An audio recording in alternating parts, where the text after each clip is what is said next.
தமிழ் மாநில காங்கிரஸ் மூப்பனார் அவர்கள் கட்சியின் சார்பாக எனக்கு இன்னைக்கு மக்கள் தலைவர் மூப்பனார் அவர்களுக்கு புகழ் அஞ்சலி செலுத்துவதற்கான வாய்ப்பு அளித்தமைக்கு முதல்கண் என்னுடைய நன்றி வணக்கங்களை ஜி.கே. பாசன் அவர்களுக்கு தெரிவிக்க கடமைப்பட்டிருக்கிறேன்.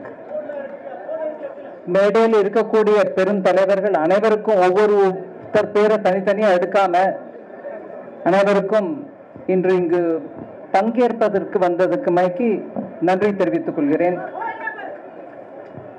தமிழ் மாநில காங்கிரஸ் தொண்டர்கள் அனைவரும் இன்று மக்கள் தலைவர் மூப்பனார் அவர்களுக்கு அஞ்சலி செலுத்தும் இந்த விழாவில் பங்கேற்பதற்கு உங்கள் அனைவருக்கும் நன்றி.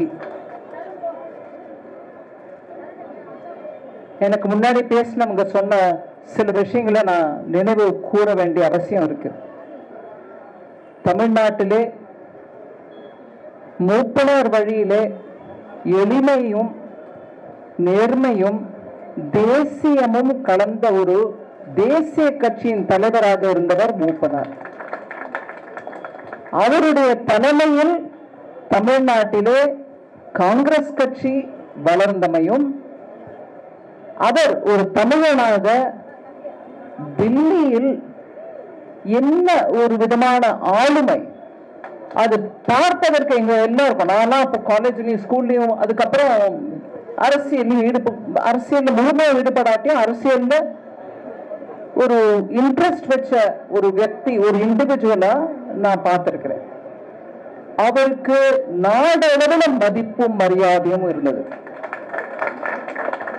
பீகார்காரங்களுக்கு அவரை தெரியாது, ஹரியானாக்காரங்களுக்கு அவரை தெரியாது அப்படின்னு ஒண்ணுமே இல்லை. நாட்டில் எந்த மூலைக்கு போனாலும் மூப்பனார் அவர்களே ஒரு காங்கிரஸ் கட்சியின் ஒரு தலைவர், அவருக்கு ஒரு ஸ்டேச்சர், இங்கிலீஷ்ல சொல்லணும்னா ஒரு ஸ்டேச்சர் இருந்துச்சு, அதான் ஆளுமை. அதனால அவர் சொன்ன எந்த ஒரு வார்த்தைக்கும் மதிப்பும் இருந்தது. அந்த வார்த்தையை எடுத்துக்கிட்டு எல்லாரும் ஒருங்கிணைச்சு செயல்பட்டவங்க. அந்த மாதிரி ஒரு ஆளுமை உள்ள மூப்பனார் தமிழ்நாட்டுக்கே பெருமை சேர்க்கும் அளவில் பிரதம மந்திரியாக ஆக வேண்டிய ஒரு சந்தர்ப்பம் உருவாச்சு. பாரதிய ஜனதா கட்சியின் முன்னாள் தலைவர் அண்ணாமலை அவர்கள் அதை எடுத்து சொன்னார். ஆனா அவர் பிரதமர் ஆக வேண்டிய அந்த தருணத்தில் ஆக விடாமல் தடுத்த சக்திகள் யாருன்னு கூட நம்மளுக்கு எல்லாருக்கும் தெரியும். இன்னைக்கு தமிழ்நாடு, தமிழ் கல்ச்சர், தமிழ் புகழ் அப்படின்னு திருப்பி திருப்பி பேசுறவங்க ஒரு தமிழனை பிரதமர் ஆக வேண்டிய அந்த தருணத்தில் ஆதரவு தராம தடுத்தாங்க. இதையும் நம்ம மனசுல வச்சுக்கணும், மறந்துட முடியாது.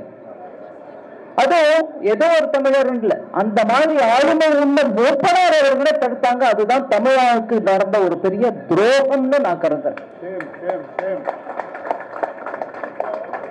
அதனால இன்னும் பல தலைவர்கள் பேச இருக்காங்க. ஆனா அரசியல் இங்கு பேசக்கூடாது. புகழஞ்சலி செலுத்த வந்தோம்.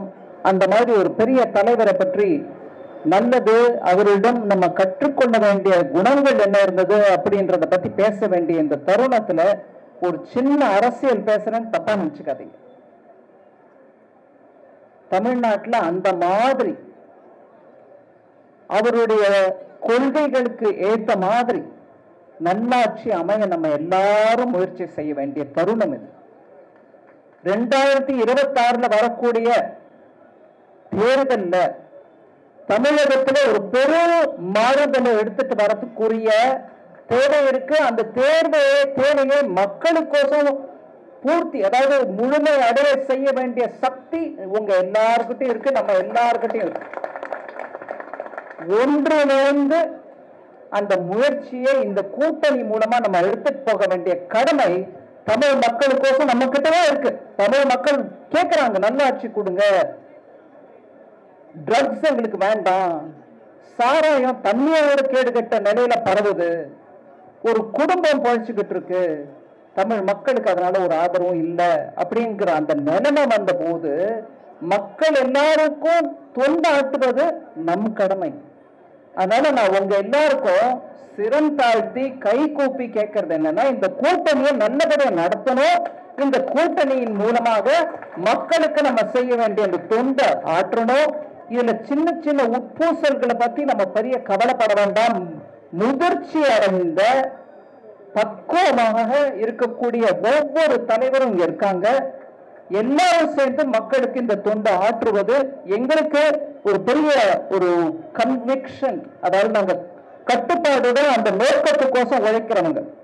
அதனால நம்ம எல்லாரும் ஒத்துமையா இருந்து இதற்கு முன்ன பேசிட்டு கொஞ்சம் அவங்க கட்சியின் மீட்டிங் இருக்குன்னு கிளம்பி சென்ற எடப்பாடியார் நல்ல விஷயத்தை எடுத்து சொன்னாங்க.